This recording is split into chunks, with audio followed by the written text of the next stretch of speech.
Good evening, everybody. Thank you for tuning in to the Breeder Business Track, the first ever epic convention, viewable from anywhere and everywhere. Thank you so much for taking your time out this evening to be with us.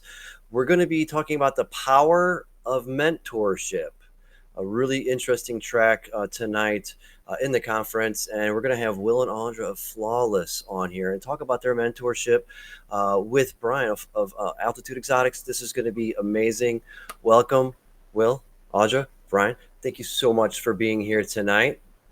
How are you guys? Great. Amazing. Doing good. Yes. Awesome. Well, we had touched base before about a few topics, and I was hoping you could kind of expound upon them. We wanted to talk about how mentorship was a concept for you. At what point in your growth did you say, or did mentorship fall in your lap, or how did that evolve initially for you guys? At first, for Audra and I, it was the excitement over the animal first. So it was the interest in whatever the topic may be, whatever the species may be. And then it's kind of all downhill from there. You start collecting, as Audra says, like Pokemon cards and enjoying the journey. And then you start kind of developing a plan on what do you do from now? What's a business opportunity, possibly, and decide whether you want to commit yourself to that journey. And once you do that, you kind of start researching who are the heavy hitters in your industry. And obviously, Brian continues to be a heavy hitter in the industry. So we looked up to him pretty much right from the get-go. And everything you want to figure out whether it's something you want to mirror or what about the game plan you want to change and kind of alter and make it your own. But a lot of questions come up there, which means you should have a mentor along this journey. You're not always going to agree, which is another great thing. But as long as you kind of continue down that journey, you can evolve. And, sometimes you can even say, hey, I didn't agree with you, but I was wrong. And now I did. Mm-hmm. So you have a lot of that, that goes around with mentorship. So when you guys finally took the plunge and really, like you said, focused on your love and your desire in the animals, how did you first meet Brian? When you guys were just kind of kicking this idea around of mega growth and what's the next step that you're going to invest in, be it yourselves, your animals, your building, and how did you first meet Brian? When you guys, just your first introductions, how long have you known each other? Honestly, we were buying geckos from him. We just kept buying geckos from him, and then Will started actually talking. Messaging. Yeah. So we're in a very unique niche in the reptile industry where, okay, if you have a direct to consumer website and you have social media as well that surrounds it, you're going to create different, communication avenues. So once you're starting to invest in your passion and you have questions that arise, you reach out, whether email, whether other social media platforms. And once you start getting your responses and you have a little bit of banter back and forth, you can ask any of those questions that you've been having, which venture down a lot of different projects, obviously. Yeah, a lot of different roads. A lot of different roads. And you have hypotheticals as well. And you can kind of be, reined in, because when you get started, your brain is going a million different directions and you think it's gonna all happen by tomorrow. Yeah, and you want to do everything all at once. Create. Definitely. Sometimes you need somebody to ground you. Yes. It definitely happened very organically. Like there wasn't really, like to this day, we've never had a conversation of like, hey, can you mentor us on this or that? Like it was very organically, and it was built off a lot of different like foundational pillars, like seeing their dedication was one. So, I get hit up by people constantly asking questions or for advice. For a lot of people, let's check out this video I did, or I've got a YouTube about that. And it was really, like I said, very organic, seeing, the quality of people they are, the dedication they had to the animals, the types of questions they were asking, and how they talk a lot about taking yourself and your business seriously. And that was something I noticed really early on with you guys. It was a lot different from a lot of people I hear from. So it really was built on a solid foundation on a lot of different areas and kind of grew from there. Right. So and I love their YouTube content. Will and Audra have excellent, it's so educational. It's such a great amount of It's on the go. I can check in and watch those all the time. So I love your videos. Keep making it. Now, you. do you? Oh, absolutely. You deserve all the credit on that. They're really informative, and I do enjoy them. I've been watching them for about a year. Now, for a mentorship mentee, okay, a mentor mentee, is it kind of a symbiotic relationship? Is it a one way, the sensei and the student, or can you talk about how Brian? What do you gain from it aside from your own personal? Oh man, I help these people grow. But what do you gain from it? When someone's going to say, "Is it worth the trouble to be a mentor?" I mean, can you expound upon that at all?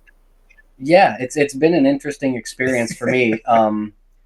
There's been a lot of times that like I get in a routine where I know how I do something, but a lot of it's so subconscious. And then when somebody comes to you and says, "Hey, we're trying to solve this problem or fix this thing or find some solution here. What do you do?" Then it really makes me, instead of just kind of out of reflex doing what works for me, I have to sit down and physically write out, here's the steps of how I do it. Here's how I got to that process. Here's the ways I failed in the beginning. Here's the reasons I do it that way. Then like, I don't do that for myself. Like I've never sat down and really written out, this is why I run my business the way I do. I just do it. Right. So it's been really useful in that regard to almost help myself understand what I'm doing and why. Yeah. And it gives you an opportunity when they ask a question and I go, well, here's how I solved that problem. Here's how I got there, but here's other ways. And they can come back with, well, we had this idea. And there's been a lot of times I've looked at them and gone, actually, I mean, I just like right before we got on, I just told they made this product that you guys use that I really think is making your packaging next level. I just ordered one because I'd never even considered that until I saw you doing it. And now I'm taking ideas from them that they had never thought of before. Right. Like none of that exists. Like in the beginning, it was a lot more one way because they were so new. But now it's not even really mentor mentee anymore. It's like we're here, we're arrived. We do some things the same, some things different. Right. And it's a more even grounded collaboration. Absolutely. I've always said, like, one of the things that we've talked about when we talk about mentorship and mentee is that when you are a mentee, obviously you're sitting there at a level that you don't want to be at. Right. You are reaching for higher levels. And, you always hear the term, until my idols become my rivals. That's not the case for us. When you have a positive relationship with being a mentor versus being a mentee, what happens is your rivals become your friends. In the end, they push you, they motivate you to do better, to be better, and to climb the mountaintop. A lot of times the man at the top, he's on the top and he forgets to be hungry for continued growth. Yes. And you see all these people climbing the mountain after you, and you actually end up in a relationship with those people. Yes. It does push you to be better and do better yourself. So it does. Mutual respect, right? Yeah, like you get burned out if your mentality is, I want to get to the top of the mountain and defend my position there. Right. You're going to get burned out real quick. Like I'm at a point with it now that I feel like we're on it's not just exclusively us, but for this conversation, like the three of us are at the top of a mountain and I don't have to defend that position. It's not my place to keep them away from. Now it's our place that we get to build that mountain higher and higher together. It's a lot easier to do with other people helping you out. Yeah, and that's very such rare. A key idea for sure. Yeah, it's very rare in this specific realm of the reptile industry because you kind of really want to climb, and a lot of people want to do it in a solo manner. You may have people that you're more cohesive with, and we get that you're going to gravitate toward that. But when you grasp a hold of some of the relationships you build, the quality that's there, you really don't want to let that go, and even to the point of it being very specific to your business, whether you need to refer customers back and forth or amongst the hobby in general, looking for a specific find for someone. We do that consistently. We preach that on our platforms as well for other people that want to be mentored by us as well. So it's kind of sharing the knowledge that we've gained through this information that we've learned through Brian and putting it out there, hopefully for the masses to kind of grasp a hold and kind of get that mentality or remove the mentality of that lone wolf. We can all literally go out and do the best we possibly can. Yeah, it's like building a stronger ecosystem for all of us. Like, I think that's really where the mentor and mentoring people and coming up together, you know, there's a lot of toxicity in the reptile world and a lot of competitiveness, and a lot of people that want to take other people down so I can get to where you are. And I just don't think that serves anyone well. It doesn't serve the community well. It doesn't serve the industry well. They said, I love this idea of we're all working together to build something stronger together. I think that's way more advantageous for everyone. Definitely. So this journey, all three of you, you've all elevated your game. So, then Will and Audra, your YouTube content and your educational, and mind your budget. You know, this is how much shavings, bedding costs. This is how much a water bottle nozzle is. This, you guys have figured out your profit and loss, and it's impressive. So now going forward, you're using your YouTube platform to share and kind of pay forward what has been done for you as a mentor. Have you guys taken on anyone, or do you see yourself taking on anyone on your own to mentor, to keep growing the hobby and getting to the top of that mountain together, as you guys have shown is very doable? What are you guys doing besides YouTube is for mentees? Oh, we have actually Patreon. We have a free tier on Patreon with, I guess, about a little over 50 or maybe 60 people there. We also have 2 paid tiers as well. And the difference is because a lot of people actually frown upon, the paywall, as they say, but it's not something to really frown upon. It's just anything you do, you're going to essentially pay for your knowledge, your education, and invest in yourself. Think of it as school. And no, we don't want to kind of categorize ourselves as theoretically a university, but essentially we're kind of trying to erase or help you or help prevent you from making errors that maybe we made along the way. So at least you have that knowledge there right in the forefront of things for you to make a conscious decision. Maybe you'll approach the same problem and do the same thing, but feel that you're better equipped to do it than we were at the time. But you're presented with these different things, different options at that time to attack it in your best, I guess, fit manner. It's more of a comfort space for those people who are really interested in taking it to the next level, but are too afraid to reach out to other breeders or professionals. Sure. Yeah, I totally get that. And there's definitely been times that, I've been like, oh man, the genes I have in my rack, all these animals are just not all that great. But then you start to realize, oh, well, if I get rid of these couple and use that to get this one, then my next project is actually exciting. I'm not just going, oh, I'm doing it to do it. So keeping that energy forward. And you had said it kind of reignited a fire for you, Ryan. I've heard that from someone else in a mentor standpoint, as it made them hungry again. It got that fire going, and then Will and Audra, you guys are doing that for the masses to get that fire going, or go, I didn't think of that. This is how I can elevate my game myself. As far as like out there in the industry, if you weren't going to have your own contact with them, what's a message for people that are maybe wanting to grow and find a mentor, or where to find advice? But what's a big takeaway that you guys might see from your experience that just the general public could take and put in their toolbox? I would say know yourself, hopefully, well as possible. Know if you're the type of person that kind of picks things up and puts them down, maybe put it on the back burner, for a time being. Know where your passion kind of level is, because that can kind of really affect your relationship with the person that you choose as your mentor. Again, you're not going to agree on everything, but how do you kind of respond when you don't? Is it you fall off the face of the earth? Do you disappear into the abyss, not to be heard from again? You have to be able to deal with conflict at times, especially in this field. But overall growth at your own pace. That's something I had to learn. Audra had to learn. We had to learn together, because we would ask Brian several questions about maybe a new specific gene. And he's like, dude, I haven't even gotten into that. I haven't even looked into, I don't even know anything about it. So that's kind of intriguing. So kind of a little tip out there for that is like, you don't have to have every brand spanking new cutting edge thing. Yeah. You just have to have the passion for what you work with and follow through for whatever you believe in. Yes, and the willingness to change and to go through those growing pains, because that's what it is. It's growing pains. Anytime you're dealing with a mentor-mentee type of relationship, you're going to have some growing pains, because there are going to be things that, like, for instance, he knows about the industry specifically that we were newbies at and we were innocent in or naive to it. And so when you go through that, you will grow grow through it, as long as you can hang tight, as Absolutely. long as you can hang on and you understand all the negatives that come along with it, that there are going to be some detours and roadblocks. Yeah. I think one other thing I wanted to add with like trying to find a mentor, building that, being focused and intentional about how you build a community around yourself, I think is really important.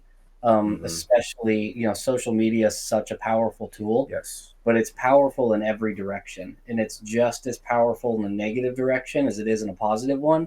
And if you don't have like a clear idea of what you're trying to do and intentionality around who you're trying to build your community with, and you just get on social media and jump in some groups and think, oh, I can talk geckos with all these people, you're going to end up in a real toxic place with real toxic people. And it kills your desire. It kills your passion. It kills your faith that there's people out there who will help you in a positive manner. It's like building interpersonal connections, finding people that you like and respect and you have a good rapport with, and then investing in those connections, I think is really important. Yes, definitely. Absolutely. That is awesome advice. Surrounding yourself, you know, you're right. The right tribe is really important. People that you can learn from. Be coachable. I mean, I think you guys brought that up. That was something that was drilled in my head as firefighter going through fire academy and trying to get that first job, you know, is be coachable. The moment you know everything is the moment you're in trouble. So always be willing to learn and, you know, not have a chip on your shoulder. So that's some of that. If I'm hearing it right, that's some of what you guys are saying is you had to take that own advice and you pay that. It's advice you're paying forward to people. Take that away. Be coachable. Don't be so proud, and make sure you have open ears and open concepts. If not, then it's going to be not going to be enjoyable. Who's going to want to help you? It's going to, you know. And I think that's more important from the mentor side, because it's easy to get in a role where it's like, oh, now I'm giving out the advice. I know what I'm doing. But it's shocking how much you learn when somebody who knows less comes to you and says, hey, here's what I did. What do you do? And my answer is completely different. And then I look at what they did and go, actually, like, I never thought of that, but that works really, really well. Right. And maybe it's not the right answer, but there are pieces of it that I can incorporate into what I'm doing. Like, you learn a lot just with new mindsets, even if they're not the completely right mindset. Like, it's new ideas. It opens up new pathways to how you think. Right. You almost get as much being the mentor as you give out. It's fun because you don't want to take all of somebody's, you know, the way they do things. You want to always at least be authentic in what you're striving for. So, because if you're not authentic, I mean, it's kind of pointless. It will be a flash in the pan and then you'll be gone. And that's the problem, is a lot of people think they want to come in and take, you know, the exact roadmap of what somebody does, and they forget they have to put their own flavor on it. You have to be an individual. Yeah, you have to be an individual. Yeah, that's no better than coming in and thinking I'm going to build everything from scratch myself and be completely authentic. Like, that just means you're going to find every way you're going to fail the hard way. Right. Like, you have the community to build. This works for me. This doesn't. I can do this, but I can do it in my way. So it's unique to me. The biggest thing is check your ego at the door. Yes. Be extremely humble and realize it takes a village. Right. That's a hard lesson. I think the last 3 minutes, everything you said is dead on advice in the chondro, the green tree python community that I'm part of to some minuscule extent. But everything you just said is what they, you know, is a newbie coming in to take in as advice. And if you're going to learn, you're going to keep these things alive and, you know, maybe breed one day and get them up on a perch and thriving. Everything you just said is spot on. It's not just in your guys' community, but I think that sentiment can apply to most any, but specifically it comes to mind the green tree pythons. It's wonderful.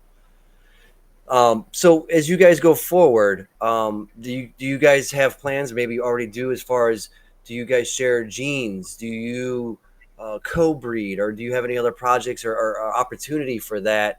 Or is it best left as an informational type of a relationship? Or how do you guys suggest people go about with their mentor if they're lucky enough to find one? I think it's like all across the board. Yeah, it's whatever works best for you. Like, definitely. We don't do co-breeding, but we've done a lot of like sales back and forth, swaps back and forth, trades, gene swapping. I usually tell people don't get into like breeder loans or co-breeding. and which is what we preach as well. Yeah, like it's too easy for things to get too messy, even Absolutely. with someone you have a great relationship with. Yes. Like that's just Keep a recipe business to get messy. and everything else personal. That's fine. Right. Like there's levels of helping each other out there that you can get to without getting in that much of a risky situation. And we definitely do a lot of that. And just like there's so many ways to collaborate. We share information, we share sell animals, trade animals back and forth. We do like tomorrow night we're doing a co-hosted Palm Street auction. Yeah. It's 15 animals from each of our businesses all in one big auction. We've done collaborative sales where it's like you buy a gecko from me and you get a discount code for their website and vice versa. Yeah. Like there's a lot of ways to collaborate that really make everything stronger for all of us. That's my favorite part is finding those solutions. And like that's awesome. Earlier, you have to check your ego with that because we identify that we are a growing business. We're trying to keep improving every year. For us, he doesn't like to hear it, but we always tell him like, you're the top of the ladder. That's where we strive to kind of head in that direction. And being that, it's like you're going to get a lot of eye-opening situations along the way, even as a mentee. When actually Brian made his first purchase from us, that threw us off. We're like, what's going on? And you get almost starstruck in a sense, in a business mindset, because then it's like, okay, whatever the price is, you're like, how much is it? And you're like, I don't know. I remember.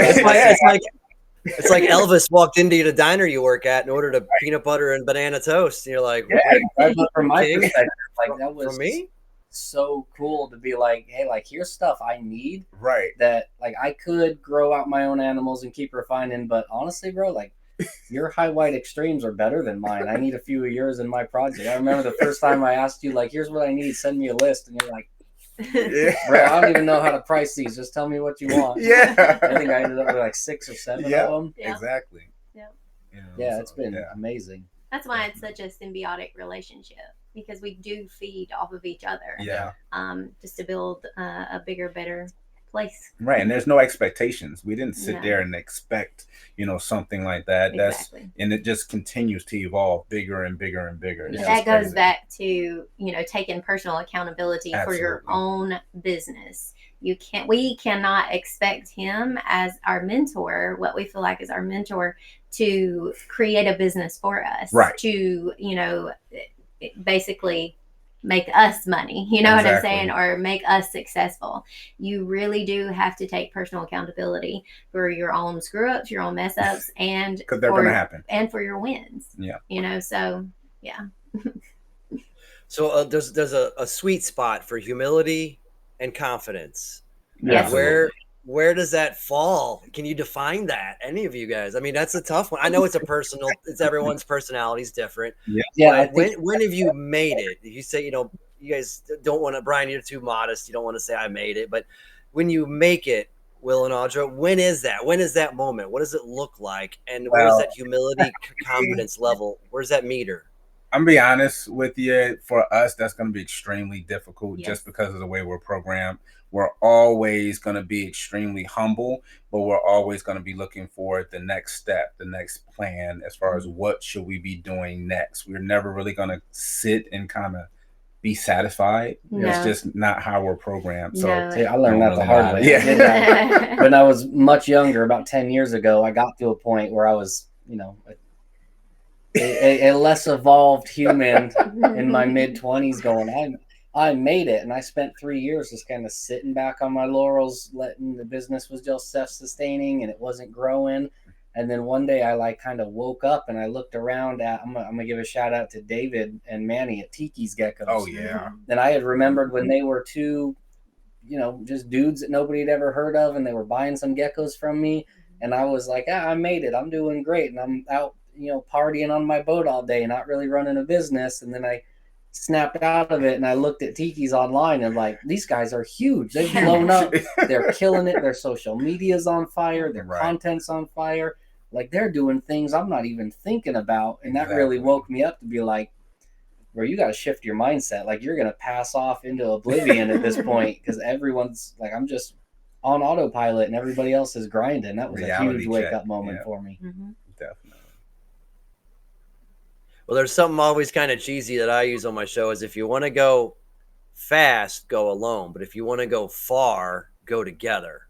Yeah. Right. So given that this is the exotic pet industry, not just reptiles, what's a concept as far as going together that might help embody what Epic is trying to stand for, being our first go round? What's a good idea that ties the cockatoo people to the lemur people to the hedgehog folks to the snake folks? Like, how do we have commonality? Can you talk about that? What's you guys might be able to share with it?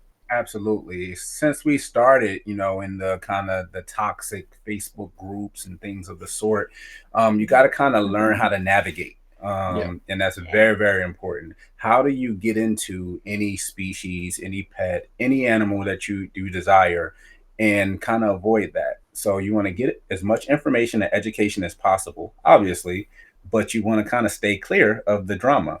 So you got to know how to kind of absorb that information and dismiss the information that's not needed, or maybe not needed at that specific time. So you're literally just navigating through and just absorbing. You're not always commenting. Maybe you're not always contributing, but you're taking what you need out of certain situations that's already out there. So you're educating, almost self-educating yourself by doing your own research. I think that that's probably the very, very best approach to do. We see so many people that are so on fire from the rip and getting into the industry and getting into the hobby, and they're going to be around for years and years and years, and they preach about it, they on everyone's comments, and then the very next month or the next year they're completely out because they got burnt out, they got rubbed the wrong way. You got to really, I don't want to say have an abrasive personality, but you want to have very, very thick skin. Because you got to look in the mirror. Maybe it's something that you are doing incorrectly and you just refuse to learn, but you have to have kind of put on so many different hats to evolve in this industry. You can, I think a lot of times the drama of our specific community, but from what I understand, multiple communities. Right. I don't think there's any community that is safe from that type of drama, from that type of burnout. Yeah. But what I do think is that there are a lot of wonderful people in the community that have a lot of feelings attached to their businesses, to that. And of course, it's important for you to have an emotional attachment to your business, but you must remember that every industry is business at the end of the day. So to maintain that professionalism, that good customer service in the face of adversity, that's where it's at. And that's what will continue your climb. That will give you longevity when reacting emotionally and, getting really into your feelings with business does not work. Right. I think what kind of ties into what Audra was saying, an overarching theme that I would want, like you said, everybody in the exotic pet industry is like having a main focus, no matter what you're doing, having a main part of your focus is being a positive influence on the industry, because there's so much negativity. And it's like the way that we're wired in this society is negativity sells. Negativity is what gets views, get clicks. We're almost like being wired to have your natural default reaction to be negative, abrasive. It's like you got to rewire that and be positive. If you see somebody that's making a mistake, that's posting a picture of an enclosure setup that's inadequate or unhealthy or not suited to that animal, like you see that constantly. Those people get torn apart online, and it's usually someone who just simply doesn't know better. And if people would focus more on coming in and being positive and saying, hey, I love your enthusiasm. I love your animal. I love your setup. Here's what I have found that works better for something like that. Just to don't tell them your setup sucks and your gecko's going to die. Like that doesn't make anybody feel good. Say, hey, you're doing great. Love your positivity. Love that you're into these animals. Here's what I found that works better. Maybe you might want to try it, or maybe it's just information you want. Like if you give it to them in a positive way, they're going to use it. If you give it to them in a negative way, they're going to shrink back and very good not point. What you're saying. Delivery. Very good point. Right. Yeah. Like how you just adding positivity into the world is sorely needed. Now to add on that's it there. I'm so sorry. Well, we are actually coming up on our 30-minute window. It's going by so quick. You know it. I am sorry. Will, give us your final parting words, my good sir. I hate to cut you off. I just wanted to give you a heads up. Give me your final parting words on this topic. Definitely. Being positive is not always going to take off initially. It's going to be a slow grind. Do content, do everything under the influence of you're going to do it for yourself, not be rewarded by who's watching you. That's the biggest things, because negativity gets you clicks, but it's not long lasting. Yep. Yep. Yeah, you got to have a long distance vision in this game. Definitely. Yes. Well, I think that is one of the biggest takeaways tonight, along with all the great stuff you guys kind of talked about as far as how you've operated together, how you share it with the world, and where you see yourselves going forward. So, I mean, I feel like it's been a great topic, and anybody could take some of these concepts and put them in their own repertoire of what they want to do to kind of tackle this, to make it to that next level, from hobbyist, to really taking it serious. So I appreciate you guys' time tonight. I want to thank our sponsors as well, Palm Street, Chewy.com. Appreciate them. Reptile Basics. They're awesome. Vivarium Electronics. Pangea. You guys have heard of them, probably. Oh, yeah. Yeah, they do stuff, right? I'm not sure. I think Deli Cups or something. Just kidding. We love Pangea. I love their food. I use their diet for my crusties and New Caledonians as well.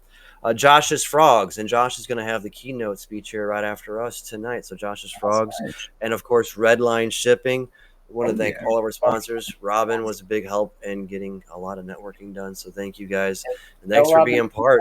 Need to go mountain biking. I got my bike fixed up for the year. We need to head out. Are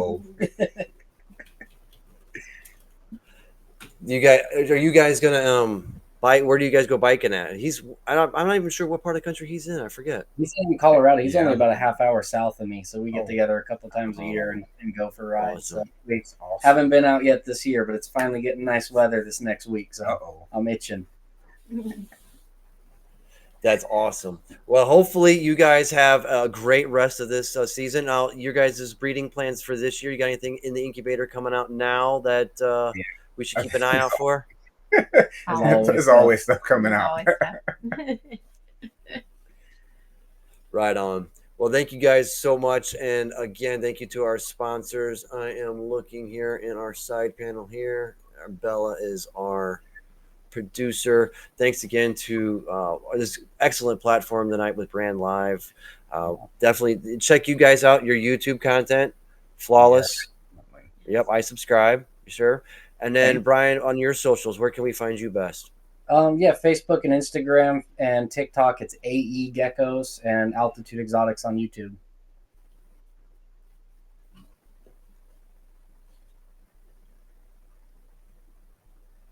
Let's see here. The audio cut out there. I lost you there for just a second. I lost audio. You still hear me okay? Yeah, we're good. Yes, we can hear you. All right. Say that one more time, Brian. You said you are on TikTok, right? Yeah, Facebook, Instagram, and TikTok, it's all AE Geckos, and YouTube, just Altitude Exotics on YouTube. Excellent. And be sure you like and subscribe as well. Flawless. When's your next video? You guys put out content every week? Tuesday, more than once? Every Tuesday, every Thursday on both channels, Flawless Crested Geckos and Flawless Exotic Creations. Yep. Be sure to like and subscribe. Be sure you're following them. I think Bella is running us out the door here. Appreciate you guys. Hey, Brian, enjoy. Hope you're staying there for a little bit before you have to fly back. Yeah, we got some plans. We got the Palm Street auction tomorrow night, and then Sunday we're going to go out and do something fun. I don't leave till late Sunday night, so we're going to do some good stuff. What time's the Palm Street auction? 8 o'clock tomorrow night, 8 Eastern, we go live. 8 Eastern. All right, be sure you're checking it out. Yeah.